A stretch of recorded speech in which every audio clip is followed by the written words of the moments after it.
going on, guys? I'm out here for the first time in a long time. Welcome back to the channel. I haven't really had a whole heck of a lot of time to be out here making videos, modding around, playing with this thing and tuning. It's been a hot minute and the weather's gotten kind of crappy, so figured I might as well come out here before the sun completely sets. I hate the fact that the sun sets at 4 o'clock now, which it's pretty close to. But anyways, you guys don't care about that. You want to hear what's going on with this thing. So I've been driving it around and I haven't had any issues at all. I haven't had any small problems, nothing. I got it over to an alignment shop, got it aligned, got everything straightened out in the front end. The only thing I've noticed is I have a leaky boot on my passenger front CV axle, so we'll probably replace that at some point. But today's video, I wanted to get into a little bit more tuning stuff and do a little bit more driving later on.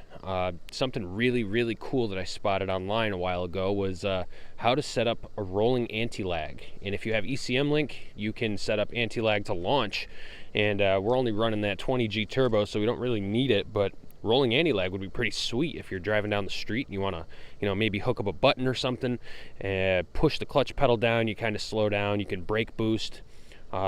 I want to have an option where I can push a button and kick the anti-lag on for a second and then just go full bore.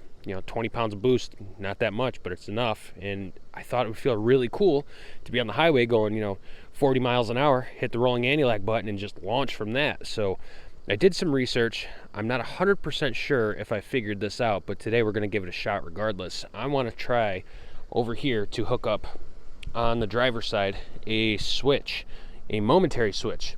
And I saw a couple of other guys using different means to do this, but we've already got our clutch switch enabled with the Ecmlink no lift to shift wire installed. And I was reading online, I think I've got it figured out as far as the wiring side of things goes. I'd like to stick a little momentary switch someplace down here. I was thinking where this plug is, this covers up something, but it pops right out. I was thinking maybe I could put a switch down here or a switch right here, someplace. I want to install a little tiny switch so that when I'm driving, I can push a button, get the rolling anti-lag to kick on, and then just take my finger off of it and go. So we're gonna mess around with it. First thing we gotta do is go over to the parts store, and we're gonna take the Focus over there, and we're gonna get a little momentary switch, just a regular old, nothing special switch. I think they have them for like 10 bucks over there. We're gonna come out here, wire it in, and then hop into Ecmlink, see if we can get it set up correctly, warm this thing up and go for a little drive and see if we can test it out. Hopefully it works. I'm not 100% sure if it will work, but we're gonna try. Oh, speaking of fun stuff, not that you guys are gonna be that interested, check out this little guy. Picked up a single stage snowblower for the house here the other day. These things are $1,000. It's a Toro Snowmaster. $1,000 at Home Depot. I found this thing for I think $300 even from a gentleman. Barely used, but anyways, getting ready for the season, guys. Let's hop in the Focus. Let's take a quick drive, and we'll get back over here as fast as possible, get this stuff wired in there, and hopefully we can go out and do some driving and test it out. Fingers crossed that it works. See you guys back here in a second. All right, boys, we're back. We made it from good old AutoZone. Let me show you what I picked up down here. I didn't have to get very much. We ended up getting this little Dorman momentary weatherproof switch, and this is a simple little switch. It's only got 2 connections on the back of it. I'm gonna open this up in a second, but if you guys need this thing, let's see, part number's right there, SW14423 or 112206. And I also picked up some more insulated 1614 gauge butt connectors, insulated butt connectors. There's male and female spades.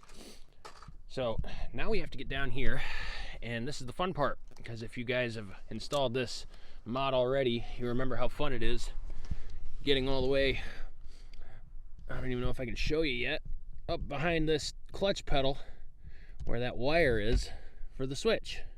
That's the switch right there. And we spliced in a connector that runs across the top here and into the ECU, which is this orange wire, which is right back here, and it runs across the top, goes up through the dash here. I'm gonna try to grab it and pull it out a little bit if I can. I think I got it zip tied up pretty good. But we're gonna have to get into that, and we're also gonna have to get to the black wire that goes to the switch on the back of it. And what we're going to do is basically interrupt that signal that's going off that clutch switch. So in Ecmlink, it's a 2-wire pigtail. You cut the black wire with the red stripe that's on the switch, and let me see if I can show you. You splice in the provided wiring that they give you. It's a pink wire, bright pink or bright orange wire. You do one side of it to the cruise control switch, the other side to the ECU, and that's it. It's pretty straightforward. So what we're going to do is snip the wire that's on the switch and splice that part and the Ecmlink wire. The two ends that are connected, we're going to add a third wire to it. And the wire going to the ECU, we're also going to add a wire to that connection and run those two to the switch. So I'll see if I can draw up a diagram that's real simple to show you guys. It's not the hardest thing in the world to do, but it is way the heck up there. So let me try to finagle this around, pull these wires down to show you, and I'll be back with you in a second. So you got to kind of stand on your head to do this, but I did get this unplugged. Let me see if I can get you up there to show you. Right here. This is the wire to the back of this switch right here in front of my finger. You can see that switch. When you push the clutch pedal, the switch depresses and releases. So this is what we added. It ain't the prettiest, but you can see there is a splice right here, which is the orange splice and the purple wire that comes with the Ecmlink kit. And you just snip the one wire on the back of the plug, which I think you can kind of see, the black with the red stripe, and there's the blue sticking right there. You cut that and you tie it in to this purple wire, and then the other side of that black wire goes to the left orange wire, and then the right orange wire goes over to the ECU. Sorry for this horrible angle. This is like one of the hardest things to shoot ever. So basically what we're going to do is attach another wire to the purple wire and another one going from the orange wire that goes over to the ECU, and that's going to go to our switch points. There's 2 pins on the switch, so one from purple, one from orange up to the button, and that should enable the clutch SW, which we log. It will either show a 0 if the clutch pedal is not pressed or a 1 if it is pressed.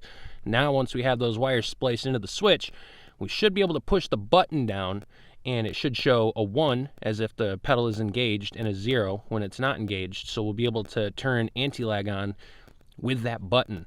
So I'm going to get after it. I'll try to show you guys as much as I can, but I'm going to have to stand on my head and splice these. Be right back.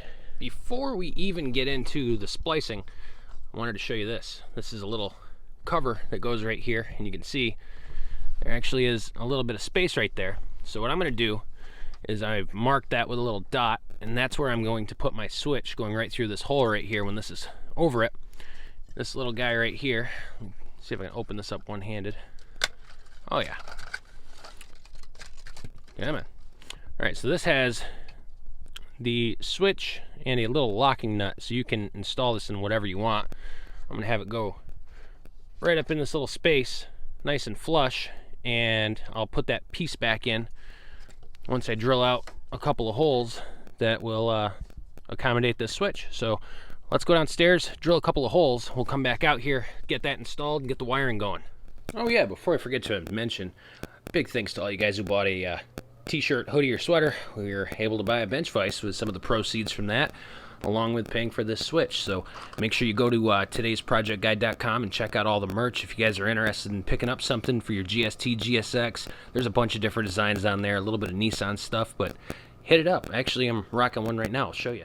Well, it's not the best representation, but you guys can see this is across the back of it. It goes in between your shoulders, GSX with a Mitsu symbol, and then the front has a very small yet tastefully placed TPG logo, which is right there.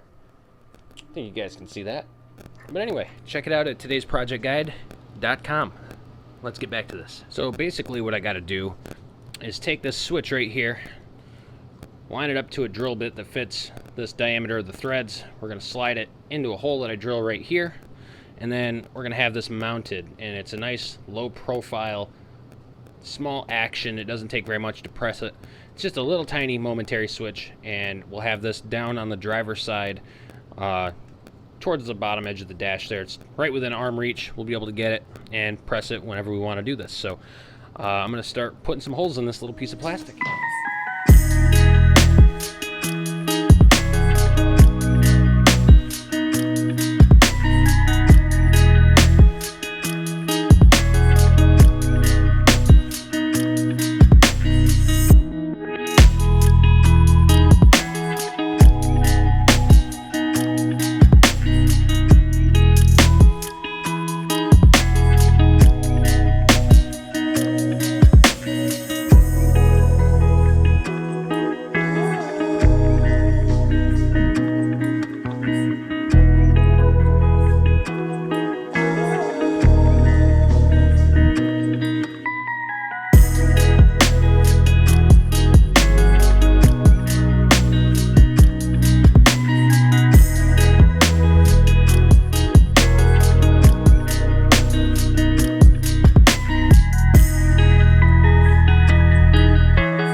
Alright guys, I got this all put together. This is what it looks like. The little switch is mounted to this piece of plastic trim. I got it insulated on the back with some heat shrink, and then I wrapped a little electrical tape around it just for good measure, but she's not going anywhere. You can try to shake it, it doesn't do nothing. It's a little simple button. It just pushes a little tiny bit, so basically I'll be able to push on this, anti-lag, let it off, and launch. I gave a little extra length here. I don't think I'm going to need all this, but we do have two insulated male butt connectors, or spade connectors. I got the two female ends I'm going to use on the splices that I make. All that's left to do is crawl up underneath the dashboard, wire this in, and hopefully we'll be ready to roll. Also, okay guys, the sun set wicked quick. This took me a little bit of time to get down here and get all set up, but basically instead of splicing in, I ran my button from right here down underneath the dash here, and I unplugged the stock switch, which controls your no lift to shift and all that other stuff. Your cruise control is also run off this. So I unplugged the back of this, and that harness is two female spade connectors on the inside of the plug.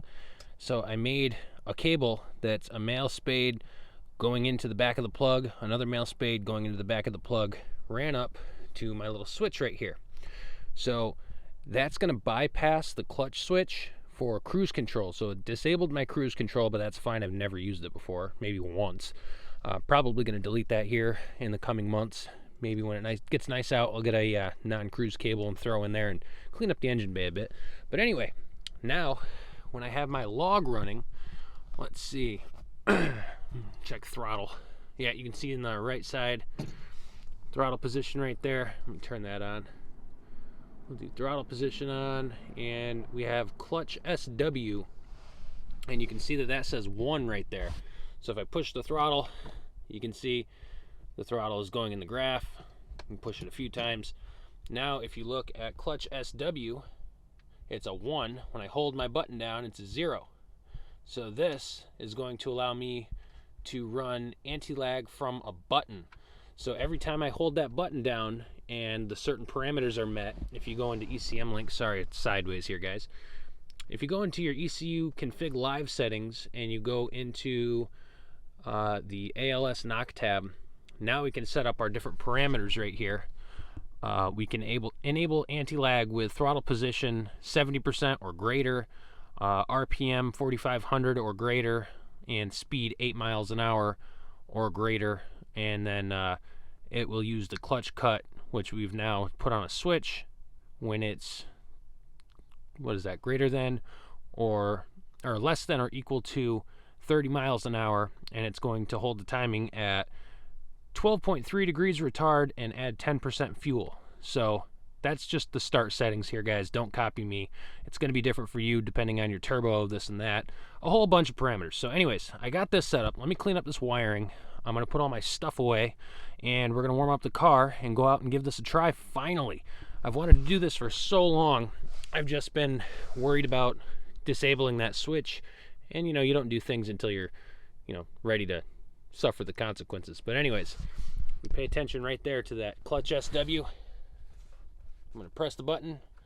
Now we have a 0, then we have a 1, 0, and a 1. So now I should be able to hold this down with my foot holding the throttle down, and it's just to the left of the steering wheel. It shouldn't be that much of a pain to get to. Maybe in the future I can relocate it. I don't know. I kind of like the button there. Just means whenever I got to launch, I have to hold that button instead of relying on the clutch pedal. So, all right, let me put my stuff away, clean up this wiring. I'll be back with you shortly. All right, guys, we're going to try this out for the first time. I don't know if I have my settings right. I just changed everything over to anti-lag is set at 4,000 RPMs and 40% throttle, and speed is at 30 miles an hour, I believe. So we're gonna go find a road real quick and try this out. I just want to see if it works, so I have it set kind of conservative right now. So we'll get up to 4,000 RPMs. Probably gonna be a second gear. And we're just gonna give this a whirl. Give it a first time try. I gotta find a nice quiet road to go to.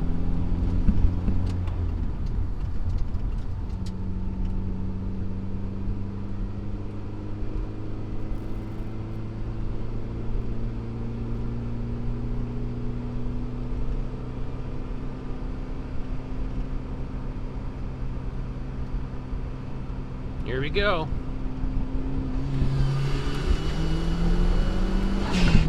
Holy shit! That definitely works, guys. Oh my god, that works. That was impressive. Okay, so whew, sorry for the yell. That, wow, you can actually hear it build boost. That went right up to 20 pounds. Oh my goodness, I was not expecting that. Okay, so I'll show you my settings when we get back, but we're gonna try to go down this road real fast and try it again. It's wicked busy right now. But you can hold the button down with your foot down. So basically, you have to meet the throttle parameter and the speed parameter that you set up in anti-lag. So I was going faster than 30 miles an hour. And I had my throttle about 40%. So at that same time, you need to push the button down. And get on this button again. And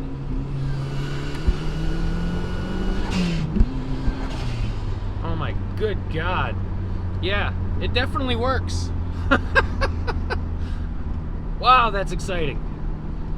Alright guys, so now I don't feel as weird showing you this episode and explaining kind of how I did this. So we now have rolling anti-lag. We're going to turn around up here and yeah, we're just going to turn around. I've got the boost set around 20 psi, but I'm babying it because I don't want to hurt nothing. Wow, I cannot believe how well that works.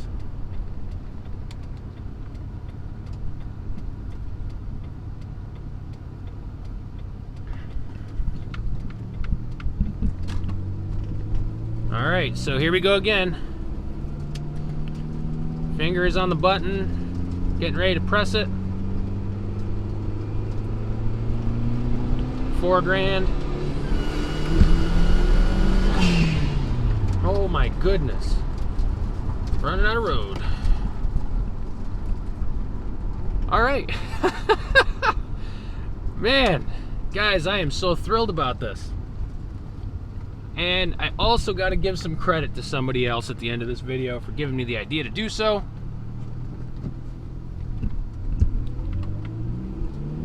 Alright, let's head back to the house. Man, I cannot wait until somebody pulls up on the highway next to me. Because my God, that is awesome. Now I've lost the no lift to shift functionality. Having the, or not the no lift to shift, the cruise control functionality. That is now gone, but I welcome it.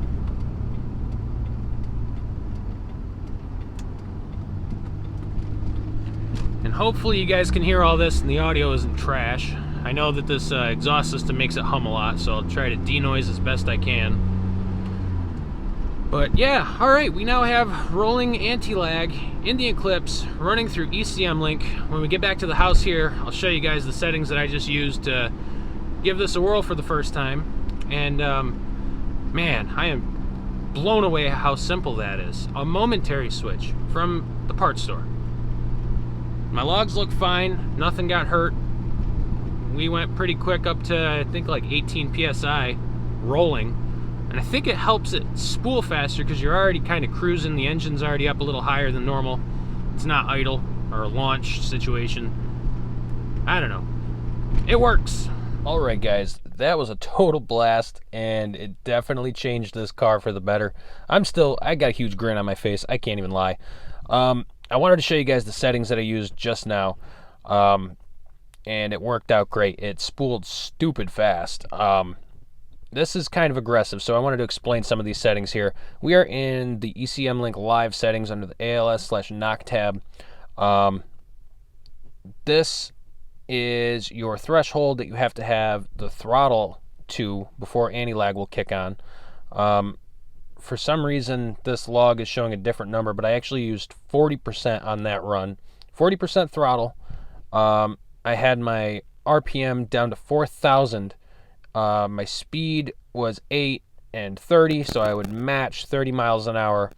Hold the throttle down until it was above 40% when the RPM gauge was at 4 grand, and I'd press the button and it would start kicking anti-lag on.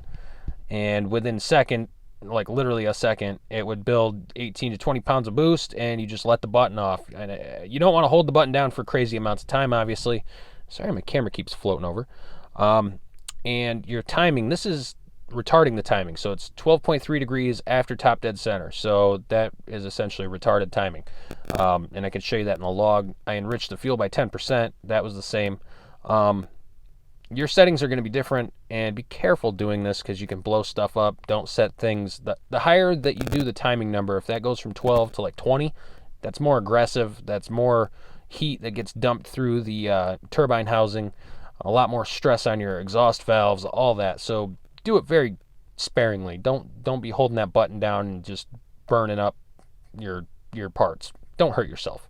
I'm just cruising down the road, and right here is where it hits. You can actually see timing is at 34 degrees. We're cruising at, where's my speed? 36 miles an hour. And once I get up to right around 40 miles an hour, it kicks off. It said I was going, or no, it was 4,000 RPMs is where I was at. 4,000 RPMs above 30 miles an hour. So my RPMs were right on 38 to 4. They were floating right in there. So I hit the button.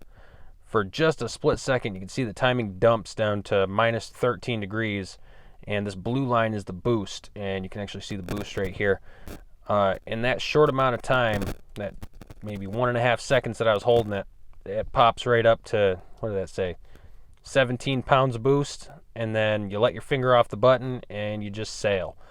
And then the timing starts to come back and recover. I started making 9 degrees, and it climbs up to about, I think, 18 degrees at wide open throttle at the top of the RPM band.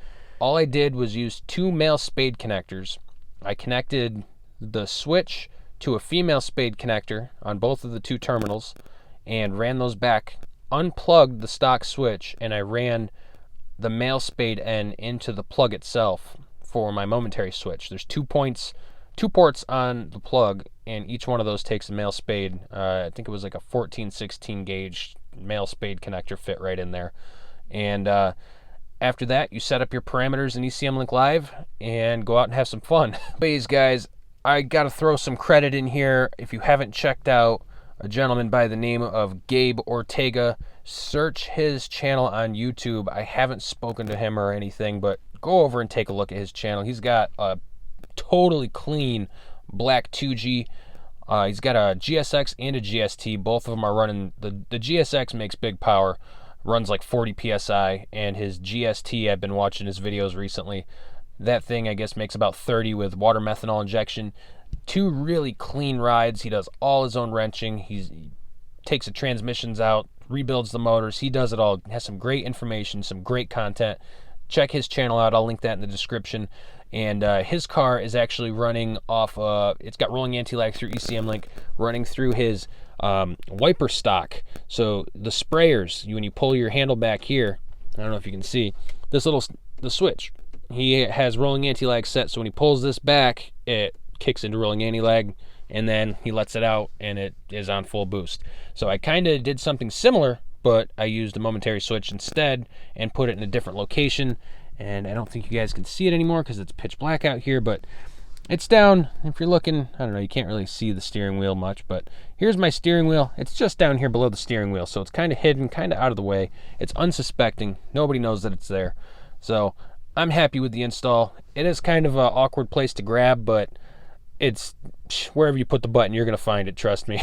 Once you do it one time, you're going to find that button, no problem. Okay, so that's going to take this video to a close. Sorry it's been so long since I've uploaded. I hope you guys enjoyed this one. I had an absolute blast doing this one. This was probably my most favorite video so far. Just driving around, feeling the anti-lag kick in while you're cruising is a whole different animal compared to launching with anti-lag. When you launch with anti-lag, you're going from a stop to however fast you go really, really quickly. This, you're already driving down the road. Say somebody pulls up next to you, you just push that little button. Once you hit your marks, you hit your RPM, you hit your throttle position, hold that button down and let it fly. So you guys, I hope you enjoyed this. Make sure you go check out the merch at todaysprojectguide.com if you feel like supporting the channel further, or if you want to pick up a nice warm sweater. We've got a ton of great deals on our hoodies, our sweatshirts, our t-shirts, all the different designs we have on there. If you got a Nissan friend, have them take a look at it. I'm sure you'll find something that you like. And use code 4G63 at checkout, and there's a special little bonus gift I threw in there for you. I can't remember if it's free shipping or if it's a $5 off, but there's one of the two on there. Use code 4G63 at checkout if you pick up anything. There's a bunch of stuff on there. Hopefully you guys find something you like. I rock my sweaters every day. I've got a whole plethora of them now. Super good quality. Anyway, that's enough of that. Until next time, guys, drive safe, be careful, don't hurt your cars, and we'll see you again right here at Today's Project Guide. Merry Christmas.